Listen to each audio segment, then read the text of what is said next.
Bonjour. Bonjour. Yeah. Did you like that? So, I prepared that especially. I was going to say, welcome to the first episode of the ManEating podcast. Yeah.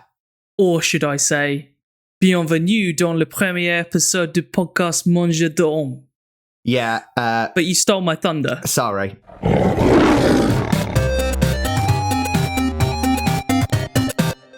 For those tuning in right now, I thought I would just say a little bit of why we're doing this. Do you know what I mean? Well, yeah, I don't know why you're doing it. Do you know why I'm doing it? Why are you doing it? I don't know. I like talking about children getting eaten. I think there's going to be a lot of that. Well, I'm doing it as a continuation from our previous podcast, Generic Drift, which is still available for download. It's actually more popular now that we've stopped uploading new episodes. Well, no, maybe everyone's in self-isolation, so then what else are you going to do? Precisely, that's true. So I have, as you know, but listeners might not be familiar with this, recently relocated to France. Very recently, actually, like a month ago. Mm-hmm. And having just got here with my girlfriend, had to convince her to move. We are now in isolation due to the current pandemic that is affecting, the world. Well, pandemics always affect the world, don't they? Otherwise, it'd be an epidemic. Yeah, that's true. But to be fair, you would also probably be in some sort of isolation had you not moved. So it's not like you can take the blame completely. No, that is true. Although in France, I think we are a couple of weeks ahead of you.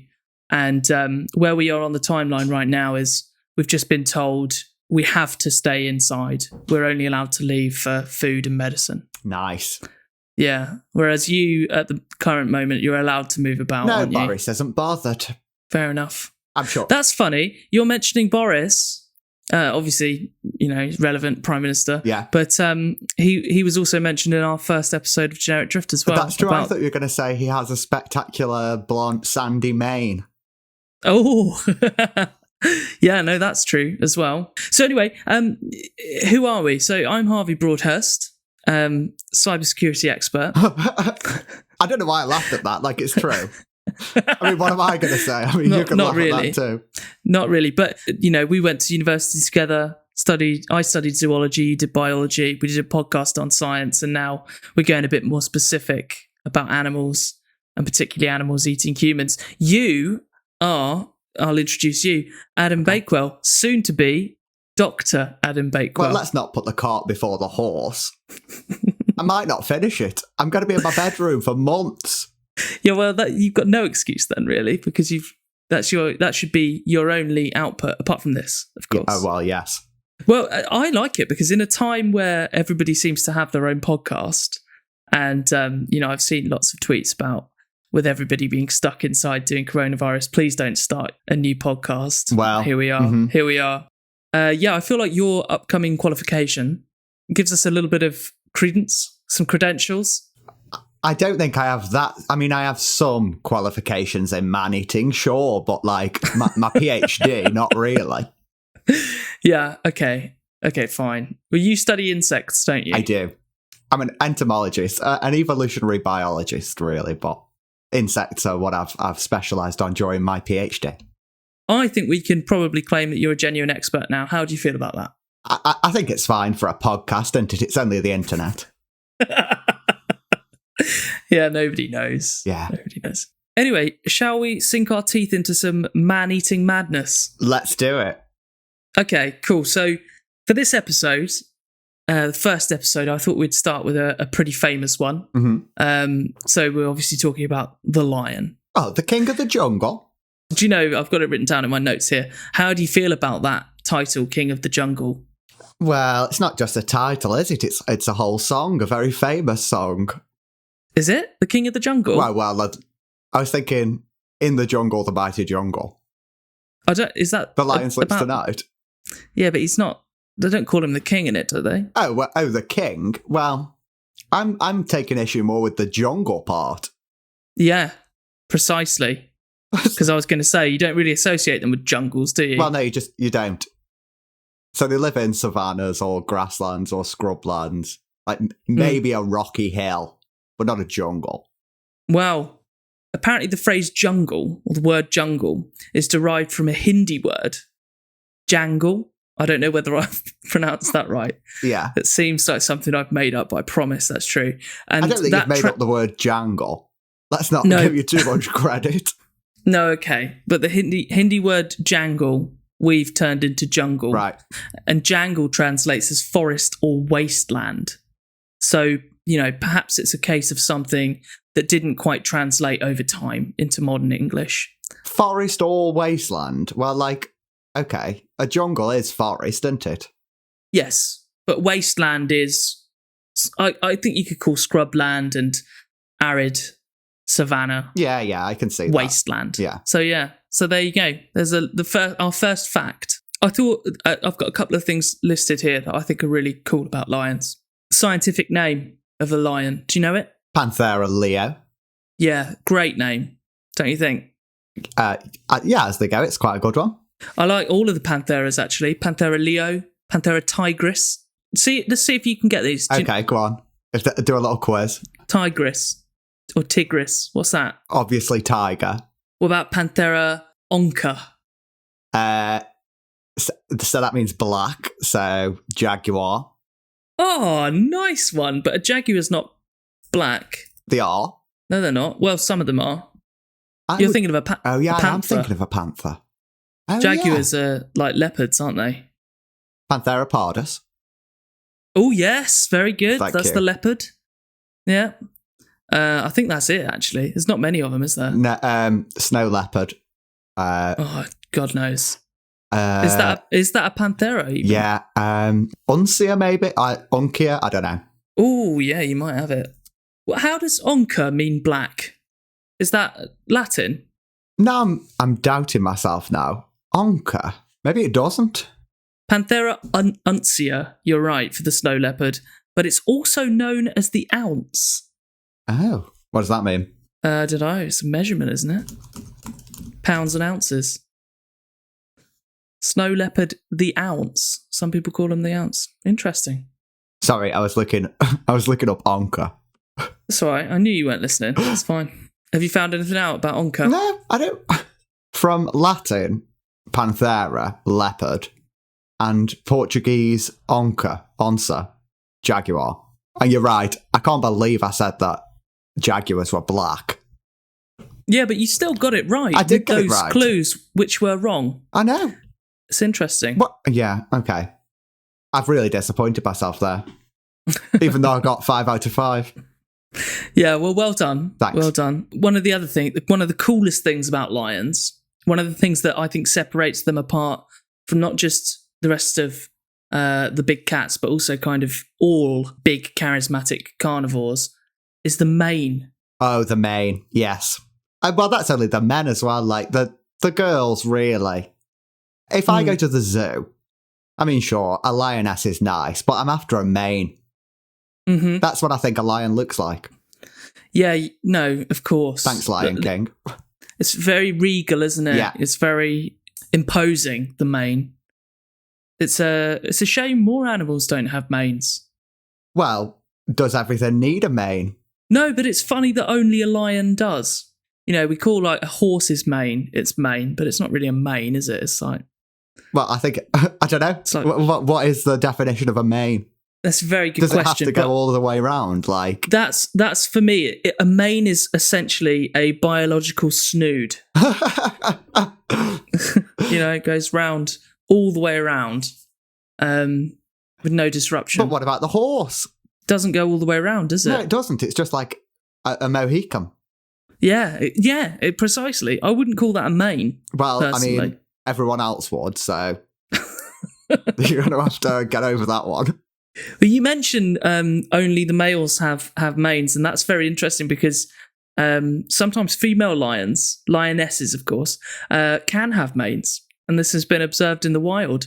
And when a lioness has a mane, it's also known to engage in more male-like behaviour. But isn't that just like sometimes women have beards? I mean, sometimes it happens. Like, I didn't think it was like completely impossible that there wasn't a female lion with a beard. Like, sure, it's only more hair, isn't it?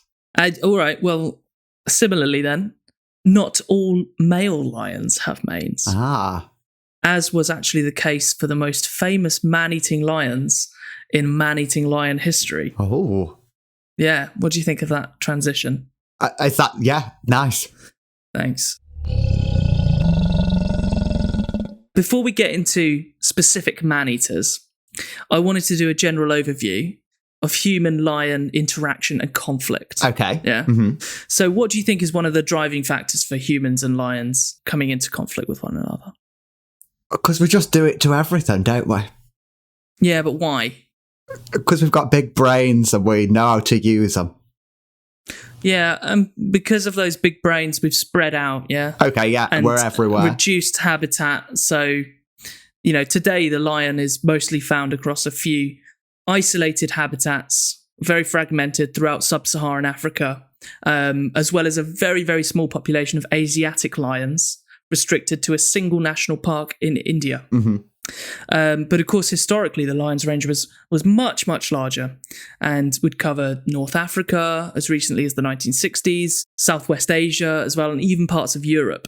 Yeah. So the Greek historian Herodotus described the lion as common in Greece in 480 BC. Oh. Yeah, that's pretty bad, isn't it? Yeah, but okay.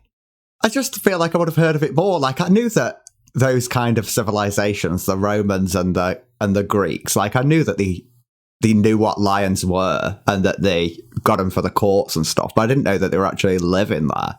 Yeah, but if you go back, the story of Hercules, for example, one of his trials is to kill a lion, isn't it? Yeah, but that's not real. No, I know, but for them to know of a lion all that time ago, when the Hercules story was around, perhaps they did have links to Africa back then. I mean, I don't think that's the most convincing thing, because what were Hercules' other trials? Like, according to the movie, they were giants and like monsters. One of them was just to clean out stables of some horses. Nice. But they were man-eating horses. Oh no! Well, they knew about horses, so no. But anyway, I'm telling you. So the lion was common in Europe, and even in fact, if we go back even further than that, a few thousand years ago, to when the UK, were connected to mainland Europe, by Doggerland. Do you remember Doggerland? Yes, I do. We talked about Doggerland and generic drift. Archaeologists have discovered the remains of lions in that region, which is now, of course, submerged under the North Sea, and has been like that for 8,000 years. But before that, there were lions in that area. So, yeah, the lion was really, really spread out. Yeah. And over time, it's just been whittled down, while the human population, of course, has exploded and spread out, leading to much higher probability of the two species coming into contact. Mm-hmm.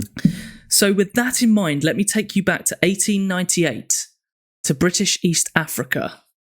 And at this time, there was a railway under construction, which was set to link landlocked Uganda, which was also a British protectorate apparently is the word at the time, to Kilindini Harbour in modern-day Kenya. And that would have provided the territory with access to the Indian Ocean, a port, essentially. And a key part of this railway would include a bridge over the Tsavo River. So to support the construction, 32,000 labourers were brought in from British India, and they put up several camps alongside the building site.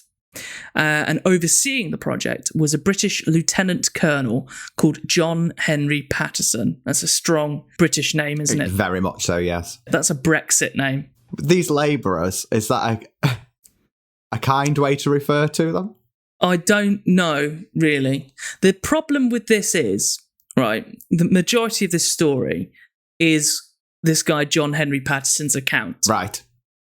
So some of the, details that might be interesting nowadays are left out. And some of the facts may have been slightly embellished. Mm-hmm. But nonetheless, it's quite a shocking story. So anyway, right, let's go back to 1898.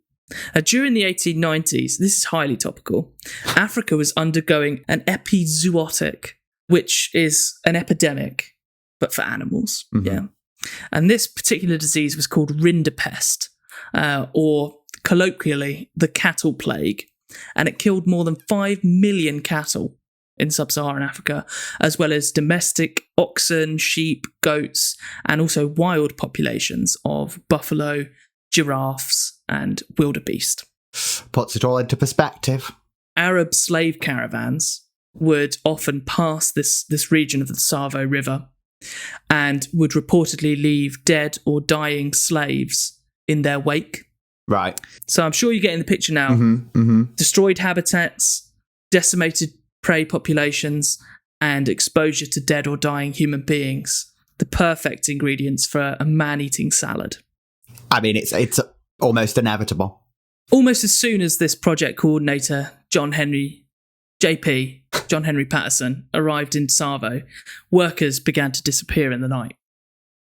And fairly soon it became apparent that a pair of maneless male lions were stalking the camp at night time and seizing victims from their tents. Patterson recalled in his book, "I have a very vivid recollection of one particular night when the brutes seized a man from the railway station and brought him close to my camp to devour. I could plainly hear them crunching the bones, and the sound of their dreadful purring filled the air and rang in my ears for days afterwards." Horrific. Yeah, pretty horrific. These attacks from the lions continued for months. 9 months. And when they weren't attacking the railway workers, they were reported to be seizing people from nearby villages and eating them instead. And over time, the attacks even intensified, and the lions began killing 2 people each night, so claiming 1 victim each, dragging them out of their tents out to the back where they'd eat them. Well, I did read how much meat a lion needs to eat in a day, and it's a lot. Is it really? Yeah, adult lionesses require about 5 kilograms of meat per day, and males around 7 kilograms. 7 kilograms of meat? Of meat. For these males? Yeah. Yeah, but meat is all they eat. Yeah. How much is 7 kilograms? Well, I mean, it's not a person. Nowhere near as much as a person, right? Well, how much of us is meat? Quite a lot in my case, thank you very much. It's all muscle. Well, right, I've got an answer here. If you have a fairly sedentary lifestyle... Well, let's say they weren't sedentary because they were labouring to build a railway. Okay, well, let's say 40% then. Okay. Moderately active lifestyle, yeah? Yeah. So how much does an average man weigh? I got 60 kilograms for the average weight of an Indian man. 60 kilograms? Yeah. And 40% of that is meat, muscle meat. It's 24 kilograms. 24? So that could actually feed a few lions. Yeah, cool. Well, yeah. These lions were particularly gluttonous then. They'd only have needed 1 between them. I think I have heard of these lions. Have you? Yeah. There was a film about them. No, I haven't seen the film. No, okay, all right. So they were named by Patterson and his peers. One of them was called The Ghost, and one of them was called The Darkness. Nice. Pretty good, huh? Yeah. Anyway, okay, let's go back. So to keep the lions out, eventually the workers would build fences, but their fences were completely useless. Well, the lions would apparently either leap over them or just go straight through them. Doesn't give me great confidence for the railway. I don't think it was due to their engineering skills. I think it was like the materials that they had available. Use the railway stuff, who cares? Well... The railway company, they would have been killed, you're right.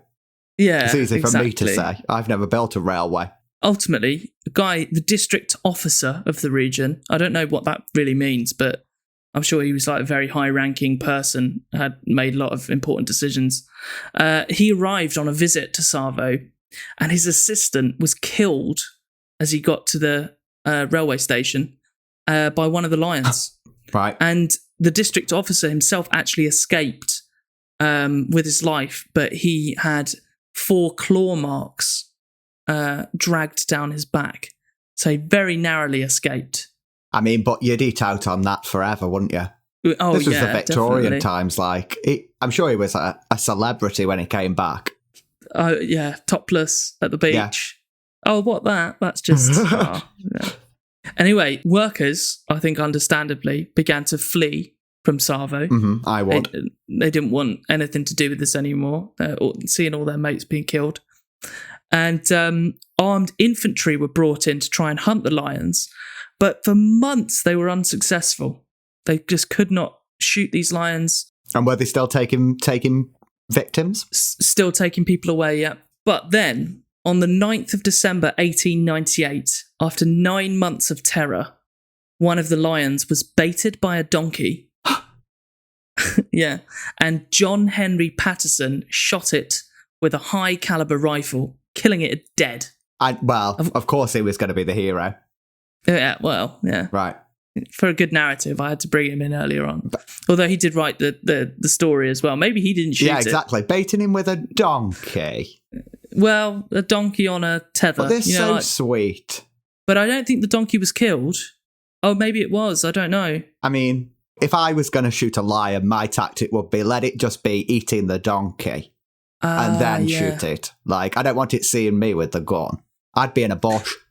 In a bush. Or something else, I don't know. I think he was on a platform in a tree. Okay, that's a good idea. I'd be happier up there, yeah. I'd be up there. I was thinking the donkey's tethered.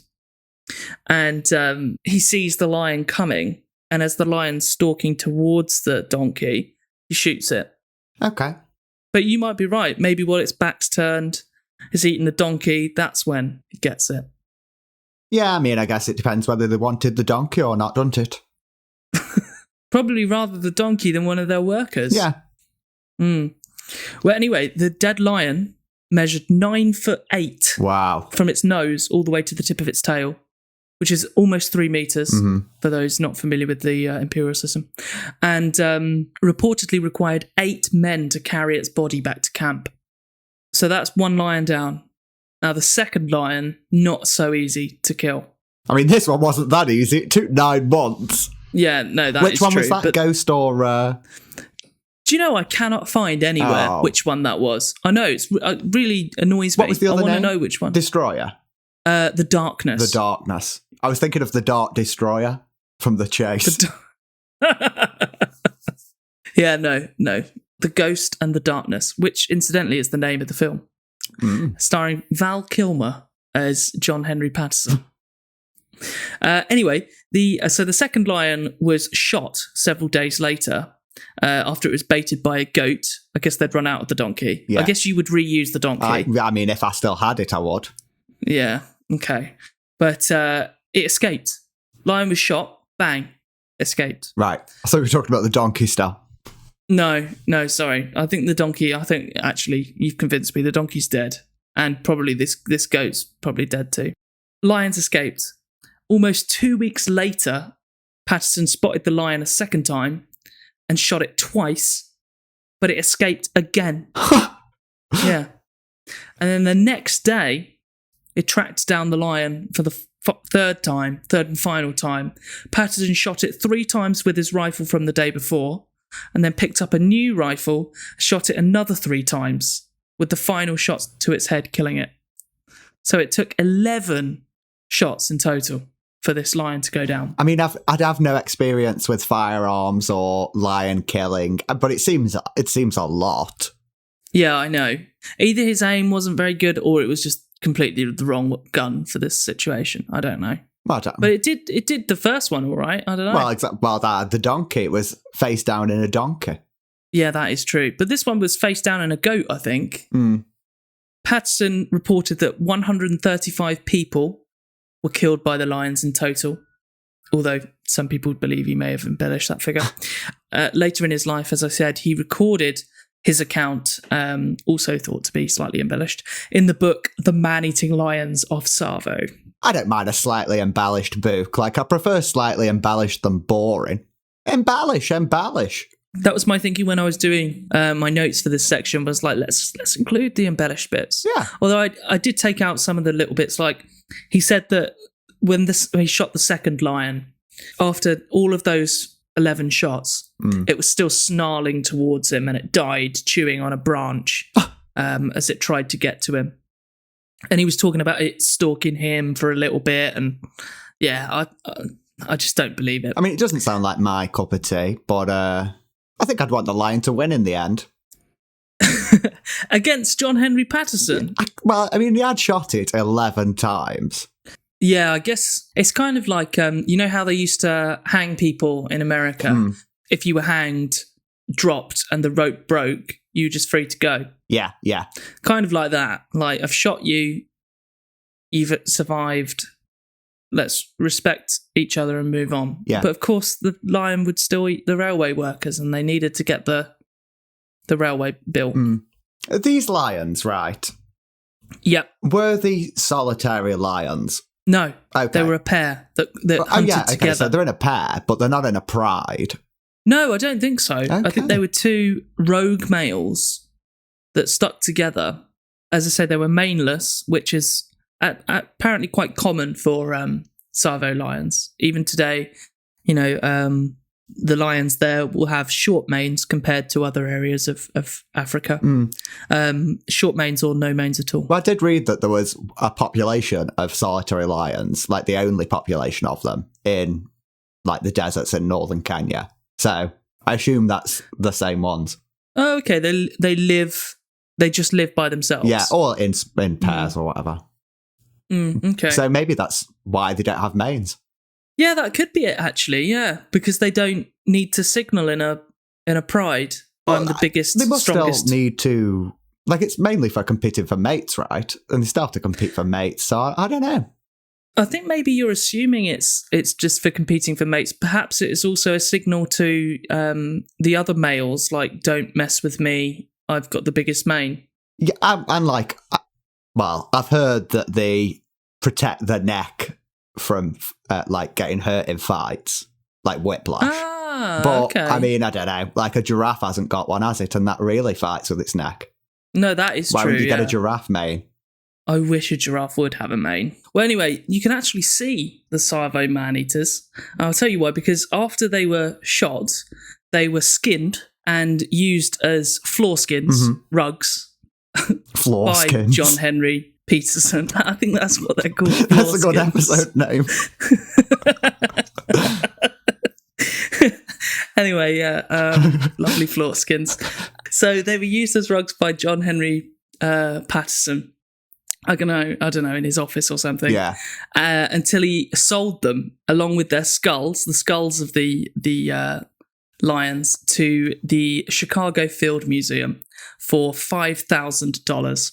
And although the skins were in bad condition, the museum sort of, touched them up and actually mounted them. So now you can see one of their exhibits as the two Tsavo man-eaters. Oh, what? They turned it back into like an articulated lion? Yes. Oh, it's very cool. I can imagine, like, if you have it on a floor, it's not a small thing. It was a 9-foot lion. Two of them. Yeah, so, people aren't going to walk around them. If it's in a corridor or something, it could fill a corridor. Yeah. No, that is true. People will have walked all over them, I think.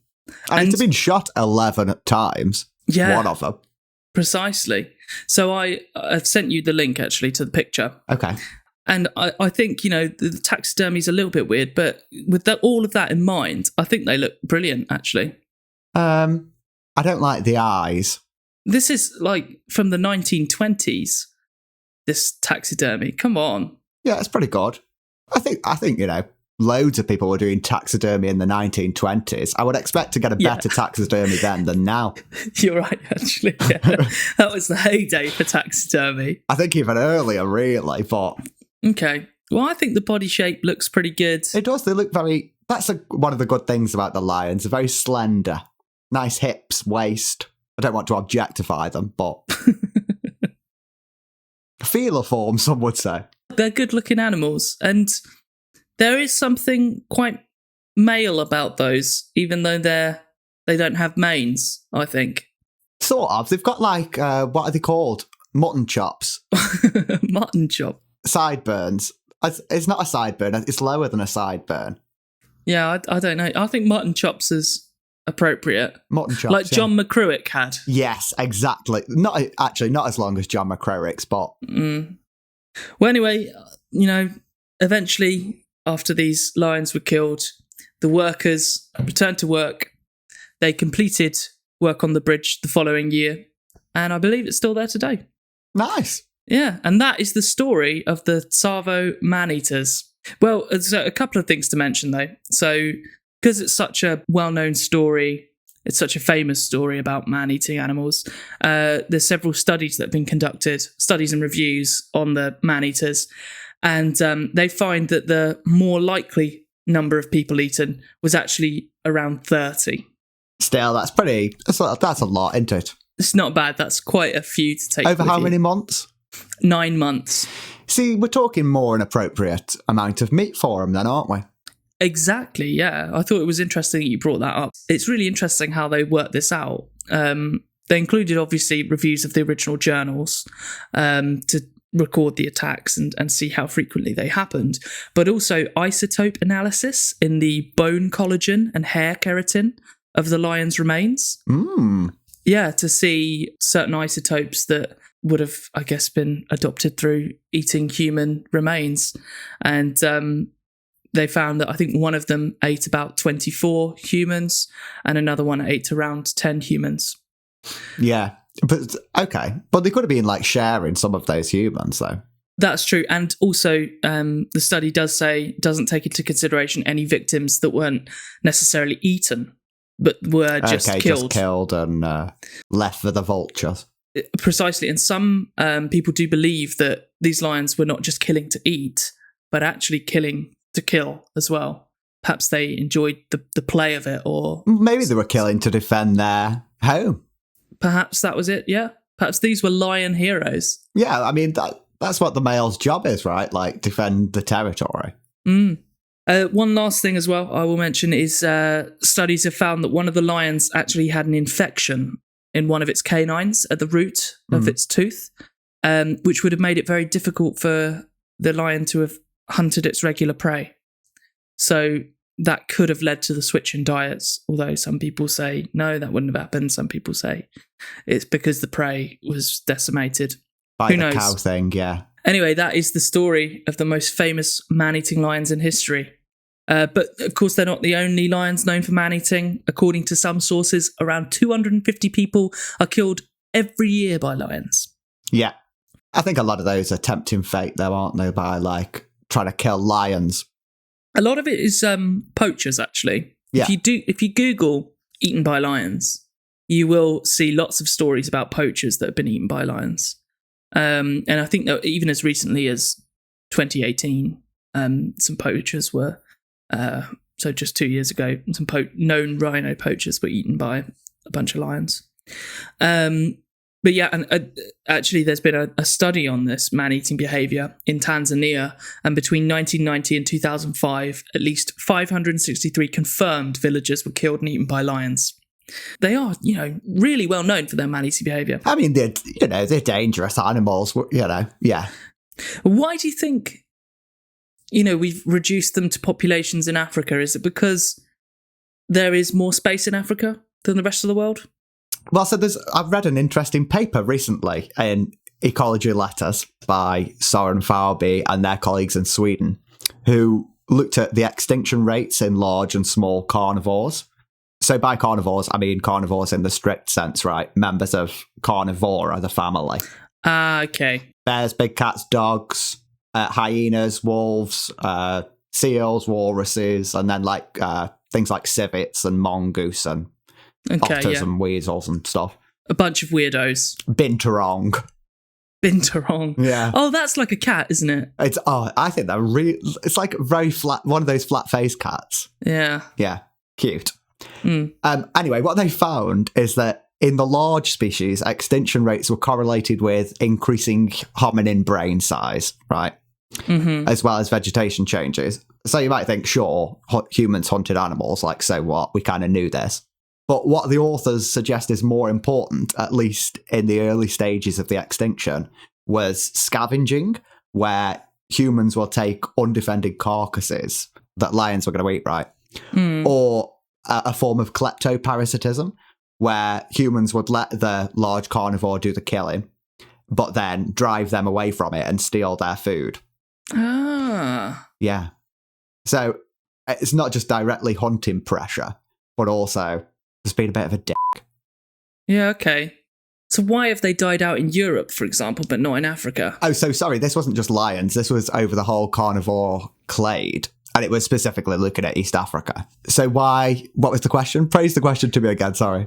It seems this way for all of these big charismatic animals. The carnivores, like the cheetah, the leopard, the lion, they're getting more restricted to Africa. Yeah. Why is it? What's so different about Africa? Why have they died out everywhere else? Is it because they've got more space in Africa? Well, people say it's because we evolved there with them, don't they? So they've evolved defensive mechanisms. Yeah, they know what we're like. A lion knows to run off. An African lion, should I say, knows that a gazelle, even though it's faster, is less trouble to catch than a human. But when we went over to, America, whatever the Americans had, the American lion, mountain lion, yeah, and the that jaguar, they're that, still a lot around. They did have an American lion though, and they weren't as used to us. The saber-tooth tiger. Yeah. Okay, yeah. So, and so when humans ventured out of Africa into Europe, interacted with lions, or we interacted with lions that had no idea what we were. Yeah. And we managed to kill them relatively easily, whereas the ones in Africa are savvy to humans because we evolved alongside them. That's a lovely that's what theory. People say. That I don't know how far I believe that, but it's an appealing theory, isn't it? Yeah. Okay. Well, did you like learning about the man-eater? I love the Tsavo man-eaters. Yeah, it's a good story, isn't it? I might read the book. Yeah. Well, I'm going to pop a link to the book, an Amazon link in the description, so anybody who wants to read that. I haven't read it, but let me know what you think. Is it a nice Penguin Classics imprint? I don't think it's Penguin. Oh, I doubt it. I think it's probably self-published. Narcissistic. Yeah, they buy them. Like, Charles Dickens wasn't published by Penguin, but it's still released in Penguin Classics. Is that right? Yeah. Yeah, I guess that is true. Of course that's true. Homer. I never Do you reckon Homer was like, oh, ring up Penguin Random House, get my book deal sorted? Yeah, I hadn't quite thought that one through, actually. Hit me with some lion stuff. Well, so we had the sort of Panthera genus quiz earlier. You gave me that, so why don't I ask you a little question? Oh, I love this. Yeah, what is the lion's closest living relative? Oh man, that's a really good question. Panthera. I'm not gonna. Ooh, do you know? I feel like I'm walking into a trap. Yeah. I'm gonna say the tiger. Oh, you know what? I would have accepted two answers because there is some debate about it, but tiger is not one of them. Oh no! I'll tell you what my logic was behind that. The liger hybrid. Yeah. I've never really heard of a lion mating with another big cat, but maybe it's just because those two are the most charismatic. I think there are some examples. I think the tiger's bigger as well, isn't it? So if you're trying to create a monster, then you're going to do the biggest two, and that's tiger and lion. That's true, yeah. The liger is the biggest, isn't it? Well, yeah, exactly. Ligers are even bigger than tigers. Yeah. All right, well, leopard. Yeah, so some people say it's the leopard, and some people say it's the jaguar, but it's one of those two. Okay. Onca or pardus. That strikes me as odd because the jaguar is so much further away geographically. Well, but at one point it wasn't, right? It was about 2 to 3 million years ago that they separated as species. Yeah, so not that long ago in the grand scheme of things. To put the 2 to 3 million years into scale, the ancestor of the lion and the domestic cat was about 15 million years ago. Okay. So around 5 times longer. Okay. So I want to talk about some prehistorics now. I love prehistorics. Yeah, the subspecies, or in some cases, sister species. So there was a lion found on Sri Lanka, the Ceylonese lion, Panthera Leo sinhaleus, and that's only known from 2 teeth, but they were found in Sri Lanka, and it went extinct 39,000 years ago. So there was also Panthera Leo fossilis, which was bigger than a modern lion and lived in the Middle Pleistocene. Okay. So we found bone fragments from these in caves in the UK, Germany, Italy, Czechia. Wow. So I don't know whether this is what you were, the lion that you were referring to that was over Europe. In So this is a Doggerland. subspecies, yeah. Yeah, I don't know what type of lion it was. I couldn't find any information, just references to lion bones found in Doggerland. Maybe it was one of these, maybe it was... Well, I think the more likely candidate is something that was derived from Fossilis, the one that we've just talked about, the Eurasian cave lion. Okay. So this is Panthera Spelaea, Spelaea.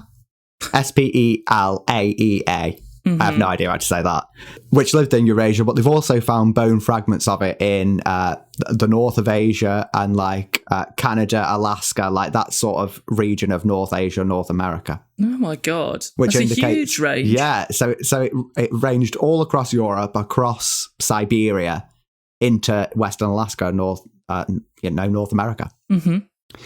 This one became extinct due to climate warming by around 12,000 years ago. But it is sort of suspicious because we knew about it. Humans knew about it. We did it in like cave paintings and ivory carvings and clay busts and stuff. You know, I'm not a massive fan of the cave painting. I just think they're rubbish. But I've seen some really good ones of lions as I've been doing research on this. Oh, yeah. Lions are just something that we can draw. You are a tough critic. Yeah. To please. Have you got any at hand to show me? Hang on. Google. It's in southern France. So Chauvet Cave. Chauvet Cave lion. Okay. Panel of light. Yeah. Wow, they're incredible. I've never seen cave art that good. That is amazing cave art. Yeah. So you should go see them. Yeah. All right. I might book a trip when I'm allowed out my house. Yeah, and as I was talking about earlier, there was also another species that lived in America, Panthera Leo atrox, which was in like the Americas from Canada to as low as like Patagonia. Oh my God, so covering all of America then? Yeah, so, well, potentially as low as Patagonia. I don't know how good the evidence is down there. And it was basically the cave lions, the European cave lions got isolated when that sort of bridge between North America and Asia was no longer accessible. And so they're all of the subspecies and like sister species of Panthera Leo. So that's their extended family. But what about the family closer to home? Lions are the only cats that live in groups, which are called prides. So a pride is a family unit that can comprise anywhere from 2 to 40 lions. So up to a maximum of 2 to 3 for males, a dozen or so females, and all of their young as well. And an interesting fact about the young lions is that they actually have like spots and sort of rosettes on the coats, but they disappear as they get older. No way. Yeah, a little spotted creature. All of the lionesses in a pride are usually related, and female cubs typically stay with the group they're born in as they age. Whereas young males eventually take their spined penises and establish their own prides by taking over a group headed by another male. Spined? What's that all about? Well, what do you think it's about? Grippage. So it's interesting. It is more than just grippage. You would think that was one of the reasons that it had evolved, but apparently, like the raking of the wall of the uterus. Maybe it's not the uterus. I don't know vaginas very well, but raking something in a vagina causes the female lion to ovulate. Oh, really? Yeah, allegedly. Raking. Yeah, raking. Wow, that's horrible. I mean, a lot of creatures have horrible appendages. Yeah, and copulation. Yeah, processes like the plugs that some animals create out of sperm. Anyway, yeah. So within a pride, there are boys' jobs and girls' jobs. Yeah. The males' jobs are about 30 stone. The males, mainly their job is to defend the pride's territory. So they piss all over the place and roar at other threats and chase off animals that encroach on the turf. Mm-hmm.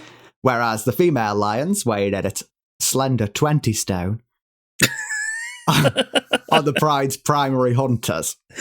Yeah. And they often work together in little groups to prey upon things like antelopes, zebras, wildebeest, and other big animals that are on grasslands, open grasslands. But do male lions really not hunt very often at all? Is that actually true? I believe so. Okay. Have you heard otherwise?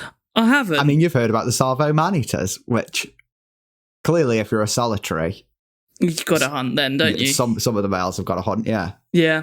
But I think female lions doing the majority of hunting is the common thing. Like, when you think about it, how you do see pictures of maned lions attacking animals, though, don't you? Yeah, you do. But perhaps it is true that more female lions hunt. I think it's definitely right that they have two different roles. And yes, the female lion's role is to hunt. But it just sounds like one of those things that you're told when you're young that turns out to not be true. But I think you hear it because it's true. Just looking at the physiology of a lion, I mean, it's heavier, 50% heavier. Mm-hmm. So the female is going to be she can be more sprightly, if you will. Mm-hmm. And also that mane must really cause some drag. Yeah, that's true. I hadn't thought about that. So maybe that's why the solitary ones have no manes. Yeah. That's not a bad hypothesis. I think that's pretty good. Yeah. Okay, so where was I? Hunting. So lions do most of the hunting at night as their eyes are adapted to the dark, and it gives them an advantage over the prey. And they'll also hunt during storms because the noise and the wind make it harder for prey to see them and hear them. And during the hunt, you've probably seen this on David Attenborough documentaries and stuff. Like, specific lionesses will have different roles.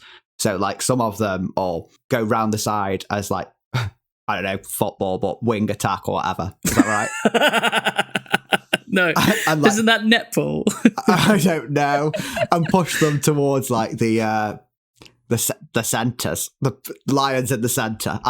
Yeah. There's a metaphor there if you understand sports, but I don't. So they'll corral the prey to the males who will perform the kill. No, I never said that the males were in the centre. That's I'm everyday obsessed. sexism. The females in the centre. Yes, central females, just like in netball.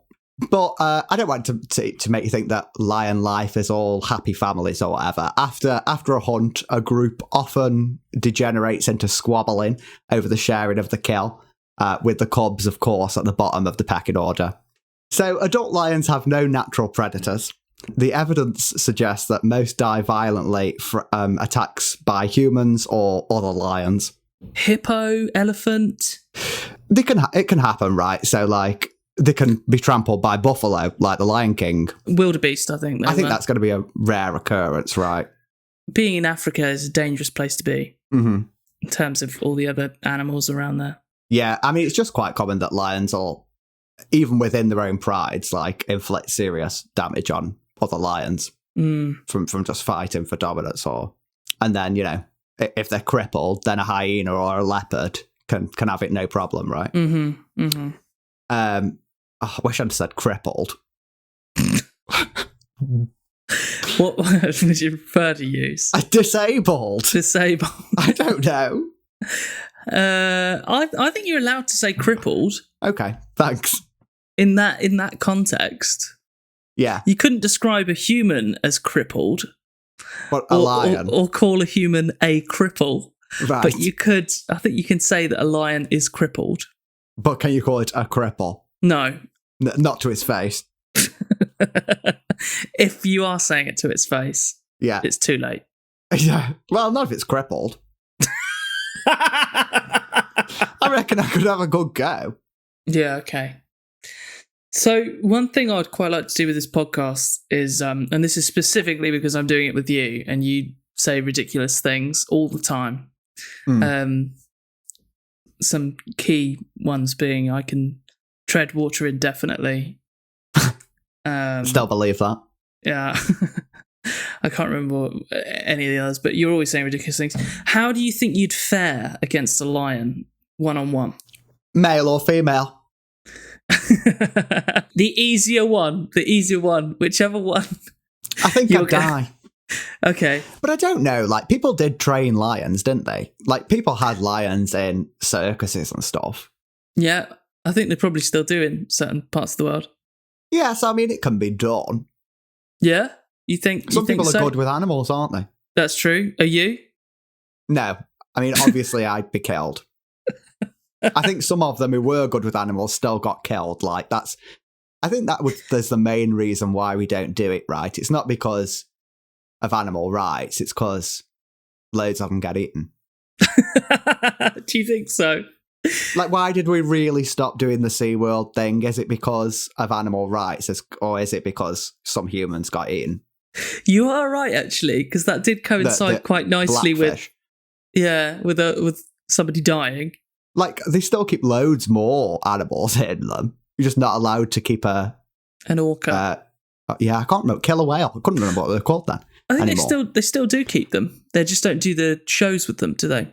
Oh. Yeah. But they're not allowed to take any more. No, I don't think so. But they are allowed to breed them, I think. Okay. Yeah. Maybe you're right. I think animal rights do play a part in it. It's not very nice seeing a lion. I bet it would be amazing. What are you talking about? Oh, trained to do things in a circus. Can you not, like, but the sort of fear that I don't know, the adrenaline rush when the lion comes out into the ring. Like, I think it must be great. Or just watching a man getting torn apart by a lion. They used to do that in Roe. Like, yeah, they did do that. It's fun. It's a day out. Yeah. It's not so much anymore, though. I wouldn't enjoy that. I certainly wouldn't enjoy a trip to the Colosseum, seeing a bunch of slaves fed to lions. That'd be horrible. And I wouldn't enjoy the circus either. I don't like seeing animals do weird, unnatural things. Like, I don't like seeing a monkey in an outfit, you know? Yeah, okay. Like a monkey in a dress. I hate that. What about a monkey in a spacesuit? We're not going to get to talk about space very often. I know, that is a shame. I will miss space. Yeah. But we got to knuckle down with some man-eating. So do you think you could take on a lion? No way. Absolutely right. No way. I don't even know what I would do if I was face-to-face with a lion. I don't know what my strategy would be. I think play dead. What would you do? Well, it's easy to say you'd play dead, isn't it? But would you not just run? How could you play dead? You wouldn't even be any good at playing dead. You'd have too much adrenaline. I don't know what I would do, though. I'd go for the eyes, maybe? I don't know, though. I feel like they wouldn't care. I feel like if you're face-to-face with a lion, you're stuffed. Maybe you just have to, like, play it cool, try and stroke it. It's like you're not bothered, like this is a completely normal thing, like it's just a cat. Let me just Google what to do in a lion attack. Because I know you get like what to do in a bear attack. Maybe we'll do that when we do our bear episode. 3 ways to survive a lion attack. WikiHow.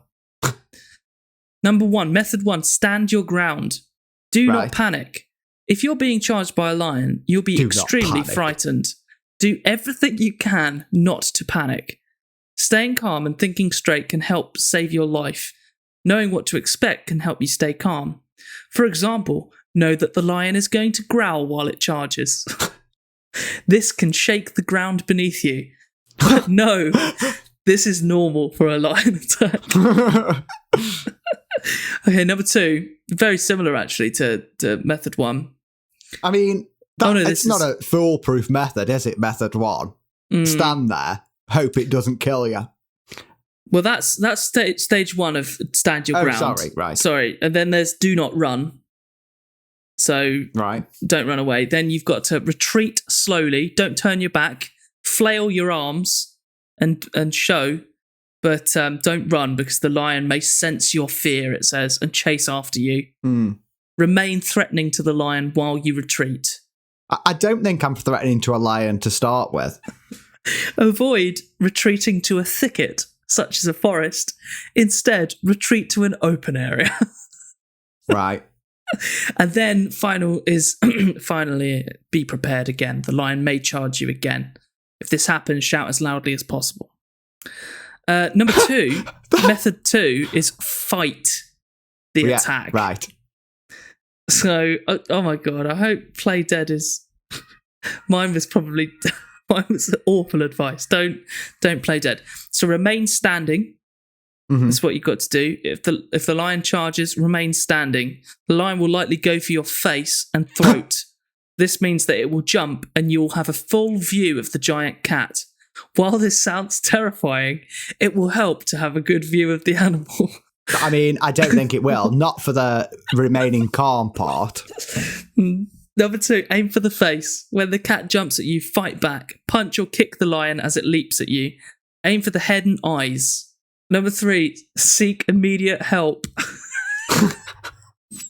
Aim for the head and the eyes? How, though? Like, what? Just punch it? Yeah, I don't know. I once did one of those, those, like, punching machines in a nightclub. Oh, yeah. And I got 0 points on it. Like, am I going to be able to punch a lion out? No. No, I probably wouldn't go for fighting the attack. What was 3? Hold on, just before we finish fighting the attack. So, after you've sought immediate help, lion attacks have been fought off by humans before, apparently. So you should seek medical help immediately afterwards, and then seek psychological help. Even important. If people forget about that. Even if the attack was a mock attack, it may be a good idea to seek professional psychological help. Yeah, I would. Yeah, okay. Number 3, method 3 is avoid an attack. I'm quarantined. I'm not. No, that's true. Yeah. So stay away from mating lions. I don't know if that's necessarily true. I just stay away from lions. Doesn't matter what behaviour they are engaged in. Surely nobody's walking up to lions. And if they're mating, then they're stuck together by the barbs of the male's penis. So, like, how are they going to get you when it's an 8-legged beast? That's true. No, that is a very good point. It probably isn't. So, like, don't go up to a pair of mating lions. No, don't do it. But apparently, they mate up to 40 times a day. Well, when the lioness is in heat. Mm-hmm. So, and yeah, she'll do it with multiple males as well. Not casting aspersions. Crazy, absolutely crazy. Number 2 is stay away from cubs. Yeah. Again, falls under my original rule of stay away from any lions. Cubs, lionesses, lions, mating lions, feeding lions, whatever. And then 3 is keep a night watch. So make sure But then, I mean, that's not the end of the story, is it? Because what if the night watch finds someone, like, then what are you going to do? It's returning to either 1 or 2, isn't it? Well, that's the beauty of this system, is try one, move to the next, see if that works. Yeah. All right, well, anyway, I think that's us. Okay. So, to our listeners, thank you for listening. I hope you enjoyed our first episode. There's plenty more man-eating madness to come. And yeah, please do subscribe to the podcast. We've got a YouTube channel as well. Links in the show notes. Leave us a review, comment, whatever you like, and we'll be back soon. Bye. Au revoir, I should have said. You should have. Damn it.